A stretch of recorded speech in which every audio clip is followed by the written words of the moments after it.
जिंदगी में सफलता उसी को मिलती है जो इन बातों को दिमाग से निकाल देता है। वह बातें कौन सी है, वही हम आज एक रोचक कहानी के माध्यम से जानेंगे। तो चलिए शुरुआत करते हैं। एक बार एक शिष्य अपने गुरु से कहता है, गुरुदेव, हम सभी इंसानों के पास 2 हाथ 2 पैर, एक दिमाग और 24 घंटे का समय होता है, लेकिन फिर भी कुछ लोग सफलता की ऊंचाइयों को छू लेते हैं, लेकिन ज्यादातर लोग जिंदगी भर असफल और गरीब ही रह जाते हैं। तो आखिर ऐसा क्यों होता है गुरुदेव? गुरुदेव ने मुस्कुराते हुए कहा, आदतों की वजह से आदतें हैं इंसान को सफल या सफल बनाती है। एक असफल और गरीब व्यक्ति जिंदगी भर ऐसी आदतों को अपनाई रखता है जिन आदतों को दुनिया के सबसे सफल और अमीर व्यक्ति जीवन की शुरुआत में ही छोड़ देते हैं। शिष्य ने फिर प्रश्न किया, वह ऐसी कौन सी आदतें हैं गुरुदेव जिसे दुनिया के सबसे सफल और अमीर व्यक्ति जितना जल्दी हो सके छोड़ने का प्रयास करते हैं? गुरु ने थोड़ा गंभीर सा उत्तर दिया, आज मैं तुम्हें ऐसी 9 आदतों के बारे में बताऊंगा जो दुनिया के सबसे सफल और अमीर व्यक्तियों में नहीं होती, और अगर इनमें से कोई भी आदत तुम्हारे अंदर भी है तो उसे आज ही छोड़ दो। पहली आदत, जब कोई बात कर रहा हो तो वह उसे बीच में टोक नहीं।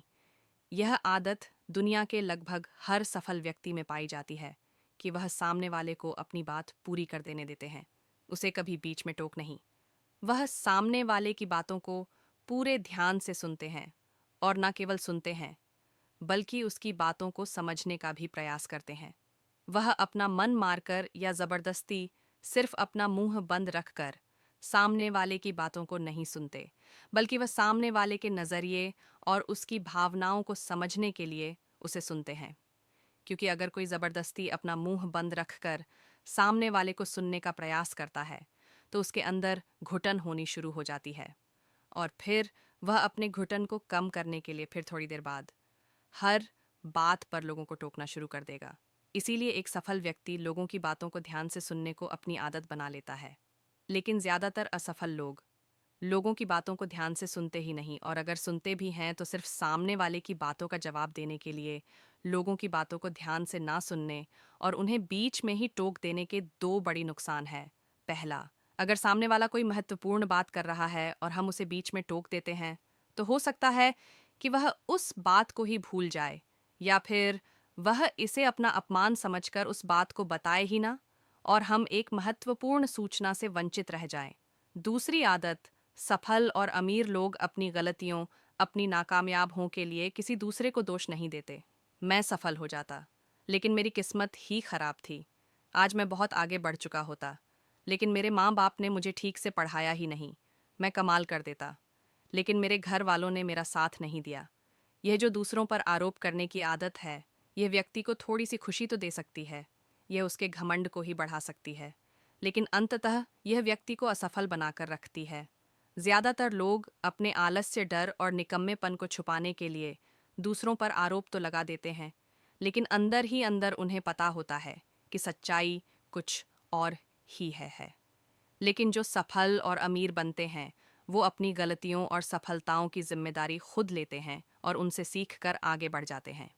तीसरी आदत, सफल और अमीर लोग कभी भी खुद के बारे में नकारात्मक नहीं बोलते और ना ही खुद से नकारात्मक बातें करते हैं। दूसरे लोगों को उनके बारे में जो बोलना है बोलते रहे, लेकिन एक सफल और समझदार व्यक्ति कभी भी अपने बारे में ना तो नकारात्मक बोलता है और ना ही सोचता है, अगर नहीं हो पाया तो मैं असफल हो गया, तो मैं तो हमेशा गलतियां करता रहता हूँ, मैं उसके लायक नहीं, मुझसे नहीं हो पाएगा, मेरी किस्मत ही खराब है।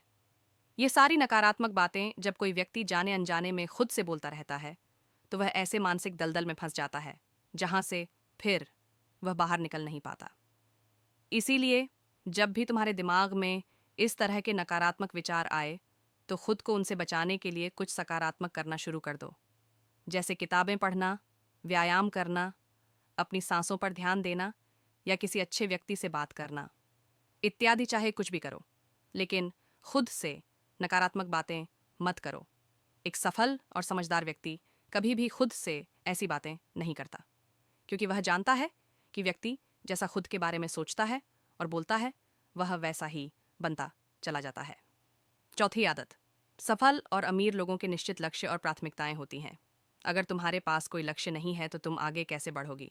अगर किसी को यह नहीं पता कि उसे जाना कहाँ है और वहाँ पहुँचने के लिए उसे क्या क्या अपनाना और क्या क्या छोड़ना है, तो फिर वह अपनी काबिलियत और जीवन की विशाल संभावनाओं को पहचान कैसे पाएगा।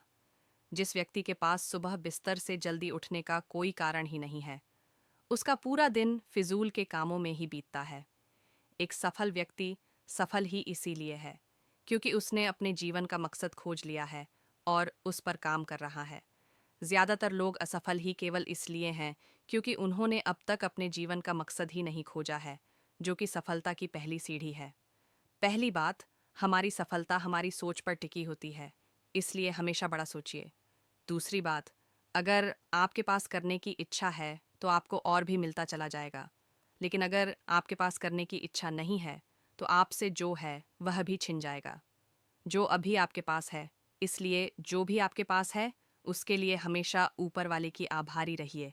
और तीसरी बात, हमारी जागरूकता सबसे बड़ा रहस्य है जिसका उपयोग हम विचारों की शक्ति का उपयोग करने के लिए कर सकते हैं।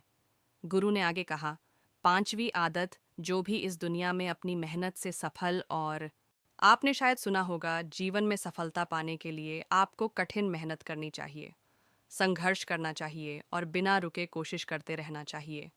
ये सुनकर हमें लगता है कि यह सबसे सटीक तरीका है। हम विश्वास करते हैं कि जितना ज़्यादा हम संघर्ष करेंगे, उतना ही हम अपने लक्ष्य को पा लेंगे। लेकिन क्या अगर यही सिद्धांत पूरी तरह से गलत हो?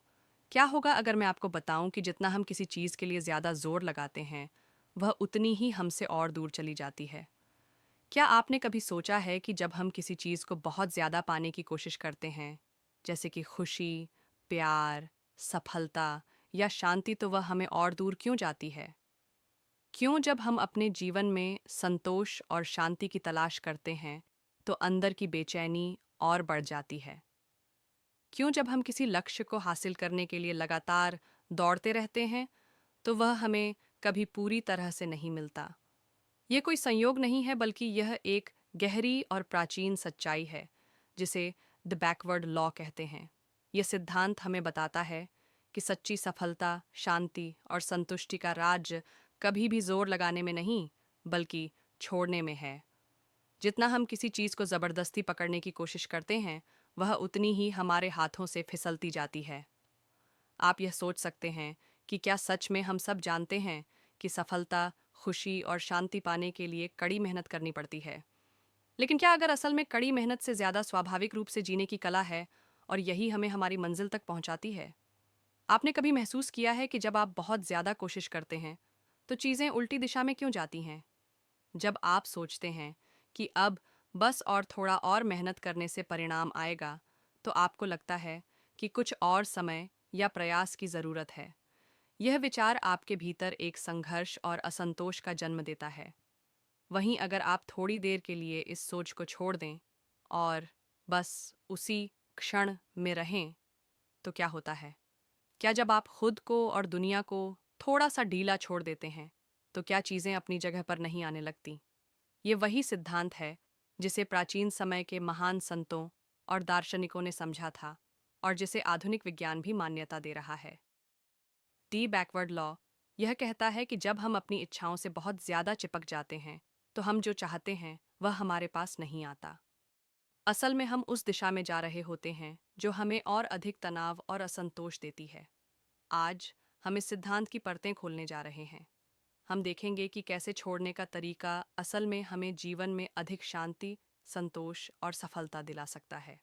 भाग एक, पीछा नहीं, स्वीकार करना सीखिए। कल्पना कीजिए, आपके हाथ में पानी है। अगर आप अपनी मुट्ठी कसकर उसे पकड़ने की कोशिश करें, तो वह उंगलियों के बीच से फिसल जाएगा। लेकिन यदि आप अपनी हथेली को खुला छोड़ दें, तो वह पानी सहज रूप से थमा रहेगा। यही सिद्धांत हमारे जीवन पर भी लागू होता है। जब हम खुशी, प्यार, सफलता या शांति को पकड़ने की कोशिश करते हैं, जब हम उन्हें ज़बरदस्ती खींचने का प्रयास करते हैं, तो वह चीज़ें और अधिक दूर होती चली जाती हैं। यह केवल दर्शन नहीं है, बल्कि प्रकृति का नियम है, जिसे प्राचीन परंपराओं ने सदियों पहले समझ लिया था। ताऊ, बाद में इसे कहा गया है बबेई, यानी ऐसा कर्म जो बिन प्रयास के फलित हो। एक चित्रकार हेनरी की कहानी लीजिए। वह वर्षों तक अपने चित्रों को मशहूर करने के लिए संघर्ष करता रहा। प्रदर्शनियों में गया, सोशल मीडिया पर प्रचार किया, लेकिन मान्यता नहीं मिली। एक दिन थक हार कर उसने चित्र बनाना सिर्फ अपने आनंद के लिए शुरू कर दिया, बिना किसी अपेक्षा के, और कुछ ही महीनों में उसकी कला लोगों के दिलों तक पहुंच गई। जब उसने छोड़ा, तभी सब कुछ आया। हमें बताया गया कि जो कुछ भी चाहिए उसके पीछे दौड़ो। लेकिन सच्चाई यह है, जब हम किसी चीज़ की अति इच्छा करते हैं तो हम उसकी कमी की ऊर्जा प्रसारित करते हैं, और ब्रह्मांड हमारी ऊर्जा का ही उत्तर देता है। इसीलिए पहला रहस्य है, जबरदस्ती छोड़िए और स्वीकृति की शक्ति को जानिए। जब हम जीवन को वैसे ही स्वीकार करते हैं जैसे वह है, बिना किसी होना चाहिए कि उम्मीद के, तो जीवन स्वयं हमें वहां ले जाता है जहां हमें होना चाहिए। अब कल्पना कीजिए, एक नदी को वह कभी जोर से धक्का नहीं देती, ना ही पत्थरों से लड़ती है। फिर भी वह चुपचाप पहाड़ों को काट देती है, रास्ते बना देती है और समुद्र तक पहुंच जाती है। यही है वह वे, बिना संघर्ष के, बिना जोर के सहजता से बहना। इस विचार को सबसे पहले प्राचीन ताओवादी संतों ने समझा और जिया। उनके अनुसार सच्चा कर्म वह होता है जिसमें कोई आंतरिक बल नहीं लगाया जाता, कोई घबराहट या जिद नहीं होती, सिर्फ प्रवाह होता है। आज की दुनिया में हम इससे ठीक उल्टा करते हैं। हर चीज को कंट्रोल करने की कोशिश, हर मोड़ पर योजना, हर पल पर पकड़। लेकिन क्या आपने देखा है कि जब हम किसी काम को ज़रूरत से ज़्यादा सोचकर करने लगते हैं तो वह उलझ जाता है। मनोविज्ञान भी यही कहता है, जब आप कोई परफॉर्मेंस बहुत ज़रूरी बना लेते हैं तब परफॉर्मेंस एंग्जाइटी पैदा होती है, मन और शरीर में तनाव आता है और परिणाम उल्टा हो जाता है। तो अगली बार जब आप किसी चीज़ को ज़बरदस्ती करने लगे, ज़रा रुकिए, गहरी सांस लीजिए और सोचिए, क्या मैं नदी की तरह बह सकता हूँ? भाग दो। इच्छा नहीं, समर्पण में शक्ति है। आपने शायद सुना होगा, जहाँ चाहा है वहाँ राह है। लेकिन क्या आपने कभी सोचा है, जब इच्छा अत्यधिक हो जाती है, जब वह लालसा बन जाती है, तब राह और भी मुश्किल हो जाती है। यही वह जगह है जहाँ बैकवर्ड लॉ फिर से सामने आता है। जब हम किसी चीज़ को ज़रूरत से ज़्यादा चाहते हैं, प्यार, पैसा, सफलता, तो उस इच्छा के पीछे एक भय छुपा होता है। भय कि अगर यह नहीं मिला तो मैं अधूरा रह जाऊंगा। और यही भय, यही कमी की ऊर्जा ब्रह्मांड में प्रतिरोध पैदा करती है।